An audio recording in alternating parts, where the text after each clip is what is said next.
యేసుక్రీస్తు వారి నామంలో నా కృతజ్ఞతాస్తుతులు తెలియజేసుకుంటున్నాను. అలానే వేదిక మీద ఉన్న దైవజనులకి నా ప్రత్యేకమైన వందనాలు తెలియజేస్తున్నాను. చిన్న ప్రార్థన చేసుకుని దేవుని యొక్క మాటల్ని కొద్ది నిమిషాలు మనం ఉందాం. సర్వోన్నతుడైన మా దేవ, దయగల తండ్రి, కృపగల మా ప్రభువా, ఈ ఉదయకాల సమయం ముందు మీరు ఏర్పరిచిన తండ్రి, ఈ వివాహ వేదికలో దేవ మీ బిడ్డలుగా మీ వాక్యాన్ని వినడానికి మాకు ఇచ్చిన అవకాశాన్ని బట్టి మీకు వందనాలు తండ్రి. దేవ, నూతనంగా జతపరచబడబోతున్న తమ్ముడిని చెల్లిని మీరు జ్ఞాపకం చేసుకుని వారి జీవితాలు మీరు ఎలా కావాలనుకున్నారో, ఎలా కట్టబడాలనుకున్నారో మీ చిత్తానుసారంగా ముందుకు నడిపిస్తారని దేవ, ఇప్పుడు వినబోతున్న మాటలు వారికి దేవ, యవన బిడ్డలకు, వివాహమైన వారికి మీ వాక్యము ద్వారా కొన్ని మాటలు నా ద్వారా వినిపిస్తారని ఆశపడుచు క్రీస్తునామని ప్రార్థన సమర్పిస్తున్నాము తండ్రి. ఆమేన్. దేవుని పిల్లైన మీ అందరికీ క్రీస్తునామంలో నా శుభములు.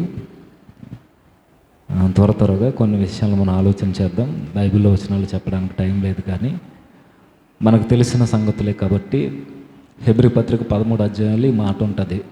ఏమని? వివాహము అన్ని విషయములలో ఘనమైనది. ఘనమైనది అనగానే ఎప్పుడు వివాహానికి ఘనత వస్తుంది? సౌండ్ తగ్గించు. వివాహానికి ఎప్పుడు ఘనత వస్తుంది? 50 రకాల వంటలు వండితే రాదు ఘనత. ఈ ఊరిని, పక్కూరిని అందరినీ పిలిచి భోజనాలు విరివిగా పెడితే రాదు ఘనత. లేదా మన బంధుమిత్రులు 1000 మంది వస్తే రాదు ఘనత. వివాహం ఎప్పుడు ఘనమైనది అవుద్ది అనంటే, జతపరచబడుతున్న ఈ ఇరువురు వారి జీవితాన్ని దేవునిలో కట్టుకున్నప్పుడే వివాహ వ్యవస్థకి ఘనత వస్తుంది. నిజానికి దేవుడు లేకపోతే ఈరోజు వివాహాలు జరుగుతున్నాయి, నిలబడవా అంటే ఎందుకు నిలబడు? ఉంటాయి. దేవుడు ఉన్నా దేవుడు లేకపోయినా వివాహాలు జరుగుతాయి వివాహ వ్యవస్థలో. అయితే దేవుడు ఉంటే కుటుంబాలు ఎలా ఉంటాయో, దేవుడు లేకపోతే కుటుంబాలు ఎలా ఉంటాయో మనకు తెలుసు. బెస్ట్ ఎగ్జాంపుల్, దేవుని చేత, దేవుని హస్తాల ద్వారా ఏర్పరచబడిన ఒక కుటుంబం ఉంది బైబిల్లో. మొట్టమొదటి వివాహం జరిగింది వారికే. ఎవరికి? ఆదాము హవ్వలకి. దేవుడే తన స్వహస్తాల చేత ఇరువురిని ఐక్యపరిచి ఏకము చేసి, దేవుడు వారి మధ్యనుంటే వారి జీవితాలు ఎలా ఆశీర్వదింపబడ్డాయో మనకు తెలుసు. మీరు అబ్జర్వ్ చేయండి. దేవుడు ఆదాము హవ్వలతో కలిసి ఉన్నంతకాలం వారి జీవితాలకి కష్టం అంటే ఏంటో తెలియదు.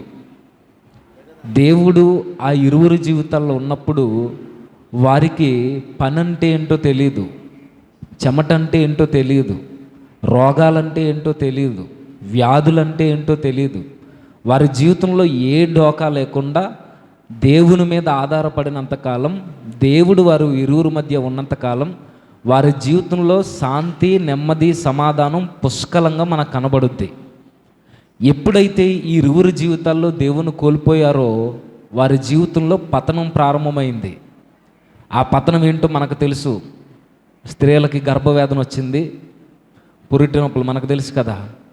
స్త్రీల జీవితంలోనికి పురుషుని మీద అజమాయిషీ చేయాలనే ఒక వాంఛ వచ్చింది. పురుషుని జీవితంలోనికి కష్టాలు వచ్చాయి. అసలు మానవ జీవితాల్లోనికి ఈ మరణమైన, వ్యాధులైన, వాతావరణానికి తట్టుకోలేని ఈ దేహాలైన ఎలా వచ్చాయి అని అంటే ఒకే ఒక కారణం, దేవుడు మొదటి కుటుంబంలో లేదా దేవునికి మొదటి కుటుంబంలో స్థానం ఇవ్వకపోవడం వల్ల. ఈ 2 వ్యత్యాసాలు మనకు ఒకటే చెబుతున్నాయి.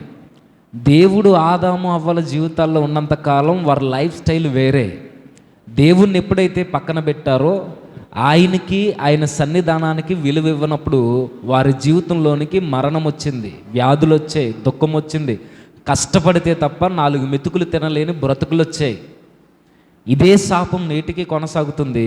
అయితే నేను చెప్పేది ఏంటి అని అంటే, ఈరోజు దేవుడి సన్నిధిలోనే వివాహాలు జరుగుతున్నా, దైవ సేవకుల మధ్య వివాహాలు జరుగుతున్నా, వివాహం చేసుకోవడానికి పట్టినంత సమయం పట్టట్లేదు ఇద్దరు విడిపోవడానికి. ఈరోజు చాలా ఈజీగా ఈ మన తెలుగు భాషలో ఏదో సామెత ఉంటుంది, మావిడాకులు ఎండక ముందే విడాకులకు వచ్చేస్తున్న వివాహాల్లో మనం చూస్తున్నాం. కారణం ఏంటి అని అంటే నేను అయితే ఒకటి చెప్పగలను, అనుభవం లేకపోయినా ఒక విషయం చెప్పగలను వాక్యాన్ని బట్టి. దేవునికి కుటుంబాల్లో స్థానం లేకపోతే ఆ కుటుంబ వ్యవస్థలో ధనమున్నా ఆ ఇరువురు మధ్య శాంతినివ్వలేదు. వారిరువురు మధ్య ఆస్తులున్నా, బంగ్లాలున్నా, మంది బలగమున్నా, జ్ఞానమున్నా, ఉద్యోగాలున్నా, ఆ ఇరువురు మధ్య వాక్యము, దేవుని సన్నిధి, దేవుడనే ఒక కళ్ళెము లేకపోతే వారి జీవితాలు సాఫీగా సాగిపోతున్నాయని సమాజం అనుకుంటుంది. కానీ ప్రతి కుటుంబంలో, దేవుడు లేని కుటుంబంలో ఖచ్చితంగా ఇబ్బందులు ఉంటాయి. అలాని దేవుని కలిగిన కుటుంబంలో గొడవలు ఉండవంటే ఎందుకు ఉండవు? దేవుని సన్నిధానానికి వచ్చిన దైవ సేవకుల కుటుంబాల్లో కూడా గొడవలు ఉంటాయి. వివాహ జీవితంలో ఆర్థిక ఇబ్బందులు ఉంటాయి, సంసార జీవితంలో గొడవలు ఉంటాయి, ఈ దాంపత్య జీవితంలో ఎన్నో ఇబ్బందులు ఎదుర్కొంటాం, బలహీనతలు ఉంటాయి. అయితే ఇలాంటి బలహీనతలు, ఆర్థిక ఇబ్బందులు లేదా ఇలాంటి కొట్లాటలు, ఏవైనా చిన్న చిన్న గొడవలు, కోపగింతలు ఇలాంటివి వచ్చినప్పుడు దేవుడు అనే ఒక కళ్ళెం ఈ ఇరువురు మధ్య ఉంటే కొట్టుకుంటారు కానీ విడిపోరు, తిట్టుకుంటారు కానీ విడాకుల వరకు వెళ్ళరు. ఏం జరిగినా కుటుంబం ఇలా కలిసి ఉండాలి అని అంటే వారి ఇరువురు మధ్య ఒక బాండింగ్ ఉంచేది ఏంటి? దేవుడు, దేవుని వాక్యము. ఇది లేదనుకోండి, దేవుని చేతే ఆశీర్వదింపబడింది ఆదాము అవ్వల కుటుంబం, అదే దేవుని చేత శాపానికి గురి కాబడింది. కారణం ఏంటంటే, నువ్వు వద్దు ప్రభువా, మా కుటుంబాన్ని మేము రన్ చేసుకుంటామని ఆదాము అవ్వలు వెన్ను చూపించారు ప్రభువుకి. ఈరోజు సేమ్ అలానే దేవుని సన్నిధిలో దైవ సేవకుల మధ్య వివాహం జరిగినంత మాత్రాన అది ఘనమైనది అయిపోదు. ఆ ఇరువురు మధ్య దేవుడు అనే బంధం ఎప్పుడైతే ఉంటుందో, దేవుని సన్నిధి అనే ఒక కళ్ళెం ఎప్పుడైతే ఉంటుందో, అప్పుడే వారి జీవితాలు బాగుంటాయి. దేవుణ్ణి కాదని మూడో వ్యక్తి వచ్చాడు అనుకోండి, అది స్త్రీలు కావచ్చు, పురుషులు కావచ్చు, లేదా అపవాదిగాడు ముసుగు వేసుకుని వచ్చే ఎవరైనా కావచ్చు. ఈ ఇరువురు మధ్య దేవుడు తన జోక్యం చేసుకోపోవడానికి కారణం ఏంటంటే, మూడో వ్యక్తికి స్థానం ఇచ్చారు ఆదాము అవ్వలు. ఆ మూడో వ్యక్తి ఎవరు? సాతానుగాడు. సాతానికి ఎప్పుడైతే ఈ ఇరువురు అవకాశం కల్పించారో దేవుడు వారి జీవితాల్లో కలగజేసుకోవడం మానేశాడు. అంటే మన జీవితాల్లో ఏమైనా ఎన్ని ఇబ్బందులు వచ్చినా, ఇబ్బందులు ఉంటాయి, ఇబ్బందులు లేని జీవితాలు ఏవి ఉండవు. పైకి మనం ఎంత గొప్పగా కనబడుతున్నా మనకు తెలుసు, ఎందరో డబ్బున్న మేధావులు, డబ్బున్న ఆస్తిపరులు, సినీ ఇండస్ట్రీలో కావచ్చు, క్రికెట్ ఆ ఫీల్డ్లో కావచ్చు, ఈ రాజకీయాల్లో కావచ్చు, ఏ సెక్టర్లో అయినా చూసుకోండి, ఎలాంటి గొప్ప గొప్ప వ్యక్తులు విడిపోవట్లేదు ఈరోజు. మన సినీ ఇండస్ట్రీలో మనకు తెలుసు, క్రికెట్ ఆడుతున్న ఎవరైతే సెలబ్రిటీస్ ఉన్నారో వారి జీవితాల్లో కూడా ఏం జరుగుతున్నాయో మనకు తెలుసు. రాజకీయవేత్తల జీవితాల్లో ఏం జరుగుతున్నాయో తెలుసు. వివాహం జరిగిన గడియలు లేదా వివాహం జరిగించుకోవడానికి ఇంచుమించుగా 5-6 నెలలు లేదా సంవత్సరం నుండి మనం వెయిట్ చేస్తాం. సంవత్సరం కూడా కలిసి ఉండకపోవడానికి కారణం ఏంటి? ఏవేవో కారణాలు చెప్పొచ్చు, కానీ దీని అంతటికి మూల కారణం ఏంటి అనంటే, దేవునికి ఆ కుటుంబంలో స్థానం లేదు. దేవునికి స్థానం లేకపోతే ఏం జరుగుద్దంటే, ఆదామే చెబుతున్నాడు, జీవితాలు నాశనం అవుతాయి, ఉన్న శాంతిని పోగొట్టుకుంటారు. అయితే మనకి ఇలా కూడా అర్థం కావచ్చు, అంటే దేవుడు ఉంటే మాకు వ్యాధులు రావండి, దేవుడు ఉంటే ఆస్తులు పెరుగుతాయా, దేవుడు ఉంటే అంతస్తులు మేడ మీద మేడగా. ఇది కాదు నేను చెప్పేది.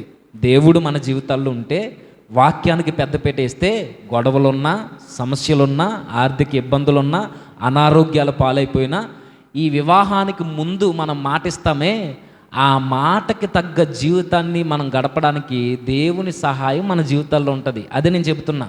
తినడానికి తిండి లేకపోవచ్చు, కానీ ఉన్న మెతుకుల్లోనే గుప్పెడు మెతుకులు తిని సంతృప్తిగా నిద్రపోయే జీవితాన్ని దేవుడు ఇస్తాడు. గొడవలు ఉంటాయి, కానీ ఆ గొడవల్లో ఎలా నెమ్మది పొందాలో, ఎలా ఆ పరిస్థితులను ఎదుర్కోవాలో దేవుని వాక్యం మనకి స్పష్టంగా మనకు అర్థమయ్యేలా చెబుతుంది.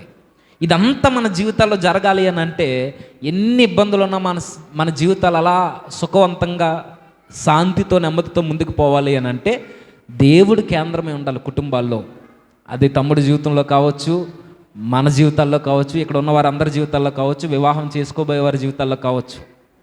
దేవునికి స్థానం ఇస్తే, వాక్యానికి కట్టుబడి మనం బ్రతికితే, ఇచ్చిన ప్రమాణాలకి తగ్గట్టుగా వ్యాధులు యందు, బాధలు యందు ఎలాంటి ఇబ్బందులు వచ్చినా నేను మాటకు తగ్గట్టు బ్రతుకుతానని మనకి వెంటనే గుర్తు చేసేది ఏదైనా ఉంది అని అంటే దేవుని వాక్యము. ఆ వాక్యానికి మనం విలువ ఇవ్వాలి, దేవుని సన్నిధికి విలువ ఇవ్వాలి.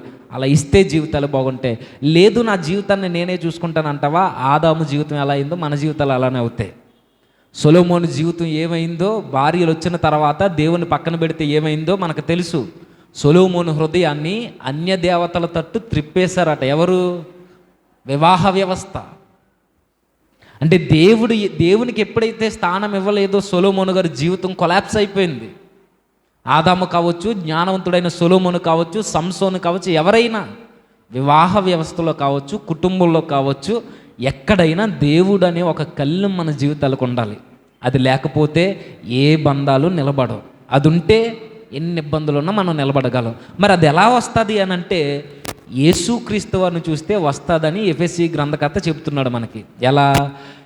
ఈ గొడవలు వచ్చినా సరే మనం ఎలా సెటరేట్ అవుతాము, ఎలా దేవునికి స్థానాన్ని ఇవ్వాలి అని అంటే, ప్రభు ఎలా అయితే విధేయుడయ్యాడో, ఎలా తగ్గించుకున్నాడో అలానే స్త్రీలు భర్తలకు లోబడి ఉండాలి. ప్రభు ఎలా అయితే సంఘాన్ని ప్రేమించాడో, కలంకం అయిపోయినా, ముడతలు పడిపోయినా, తప్పులు చేసినా, దేవునికి నచ్చని కార్యాలు చేసినా, క్రీస్తు ఎలా అయితే ప్రేమించి హక్కును చేర్చుకున్నాడో, పురుషులు భార్యను అలా ప్రేమించాలి. చిన్న గొడవలు కుదిలేయడం మగతనం కాదు. చిన్న చిన్న ఇబ్బందులకి భార్యలను కొట్టేయడం మగతనం కాదది. కరివేపాకు తేలేదని విడాకులు ఇచ్చేయడం అది ఆడవాళ్ళ లక్షణం కాదది. మీరు చదివారో లేదో, టీ తాగడం నచ్చలేదని విడాకులు ఇచ్చేసింది ఒక తల్లి, తెలుసా? అలా ఆయన టీ తాగడం నచ్చలేదని. ఏమో ఆయన ఎలా తాగాడో. ఇంకో న్యూస్ వచ్చింది, యాపిల్ తినడం నచ్చక విడాకులు ఇచ్చేసింది భార్య. ఎలా తింటున్నాడో మరి ఆయన. అంటే నేను చెప్పేది, చిన్న విషయాలకు కూడా మనం వదిలేసి వెళ్ళిపోయేంత దుస్థితికి మనం వస్తున్నామని అంటే, దేవుని సన్నిధికి వచ్చినంత మాత్రాన రాదది. దేవుని సన్నిధిలో వినబడుతున్న వాక్యాన్ని మన జీవితంలో అన్వయించుకుంటే ఎంత పెద్ద శ్రమ రాని అలానే ఉంటాం. దానికి నిలువెత్తు నిదర్శనం, క్రీస్తు సంఘాన్ని ఎలా అయితే ప్రేమించాడో అలా భార్యలను పురుషులు ప్రేమించాలి. క్రీస్తు ఎలా అయితే తండ్రికి ఒబే అయిపోయాడో, స్త్రీలు అలా భర్త మాటలకి ఒబే అవ్వాలి. ఇది లేదనుకోండి, నువ్వెంత నేనెంత అనుకున్నామంటే ఇంకంతే సంగతులు. ఏం జరిగిందో ఆదాము అవ్వల జీవితాలే చెబుతున్నాయి. కాబట్టి ఆ దుస్థితి మనకు రాకూడదు అని అంటే ప్రేమించాలి. తప్పులు జరుగుతాయి, తమ్ముడికైనా ఎవరికైనా. సంసార జీవితం అన్న తర్వాత చిన్న చిన్న ఇబ్బందులు ఉంటాయి. కొట్లాడుకుంటారు, కోపగించుకుంటారు, మాటలు ఇసురుకుంటారు, ఒకరి మాట ఒకరు నచ్చపోవచ్చు. కానీ ఎన్ని తప్పులు చేసినా, ఎంత నిన్ను కాదని బ్రతుకుతున్నా, క్రీస్తు ఎలా అయితే ప్రేమించాడో మన జీవితాలు కూడా అవే కదా.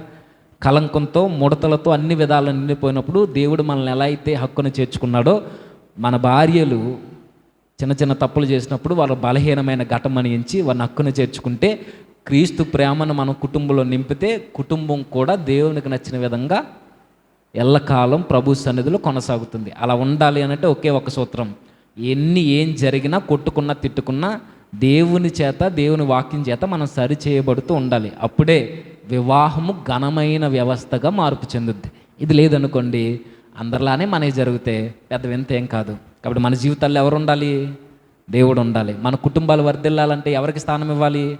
దేవునికే స్థానం ఇవ్వాలి. దేవుని కోల్పోతే ఆదాము లాంటి దుస్థితి వస్తుంది, సొలొమోను లాంటి పరిస్థితి వస్తుంది. వద్దు. అలా కాకుండా క్రీస్తు ప్రభువు వారు మనకు చూపిన మార్గాన్ని బట్టి ఆ మాదిరిలో మనం నడుచుకుంటూ పోవాలని తమ్ముడికి, మిగిలిన వారందరికీ ఈ మాటలు తెలియజేస్తూ ముగిస్తున్నాను. చిన్న ప్రార్థన చేద్దాం.